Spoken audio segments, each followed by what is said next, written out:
નમસ્કાર, હું છું પ્રિયા અને તમે જોઈ રહ્યા છો જનતા કી જાણકારી ન્યૂઝ। નજર કરીએ આજના સમાચાર ઉપર। બનાસકાંઠામાં નાના મોટા કુલ 149 બ્રિજના ઇન્સ્પેક્શન માટે અલગ અલગ ટીમોનું ગઠન કરાયું। તાજેતરમાં ગંભીરા પુલ દુર્ઘટનાને ધ્યાને લઈને મુખ્યમંત્રી શ્રી ભૂપેન્દ્રભાઈ પટેલના દિશા નિર્દેશો હેઠળ બનાસકાંઠા જિલ્લા કલેક્ટર શ્રી મિહિર પટેલ દ્વારા તકેદારીના ભાગરૂપે જિલ્લામાં અલગ અલગ ટીમો બનાવી વિવિધ પુલોનું નિરીક્ષણ તથા સેફટી ઓડિટ હાથ ધરાયું છે। આગામી 1 મહિનામાં તમામ બ્રિજનું સેફટી ઓડિટ પૂર્ણ કરી સરકારશ્રીને રિપોર્ટ સબમિટ કરાશે। રિપોર્ટ ભરત ઠક્કર, ડીસા, બનાસકાંઠા। તાજેતરમાં ગંભીરા બ્રિજ ખાતે જે દુર્ઘટના બની હતી ત્યારબાદ તકેદારીના ભાગરૂપે તમામ જે બ્રિજો છે એનું ઇન્સ્પેક્શન કરવા માટે અને સેફટી ઓડિટ કરવા માટે માનનીય મુખ્યમંત્રી શ્રી તરફથી સીધી સૂચના આપવામાં આવી છે।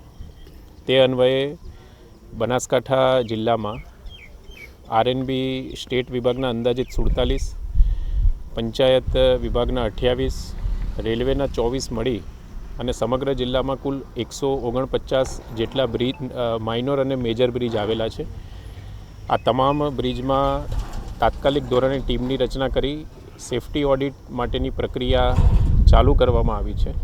ખાસ કરીને જે ઇકબાલ ગઢ પાસે ખારા બ્રિજ આવેલો છે એમાં થોડુંક મરમ્મતની જરૂરત હોવાથી હાલમાં ભારે વાહનોનો પ્રતિબંધ એ બ્રિજ ઉપર મૂકવા માટેની પ્રક્રિયા ચાલી રહી છે તથા નેશનલ હાઈવે નંબર 58 ઉપર રતનપુર મેરવાડા વચ્ચે જે બ્રિજ આવેલો છે ત્યાં અત્યારે ટેકનિકલ વિભાગની ટીમ સાથે અમે જાતે સ્થળ તપાસ કરી છે।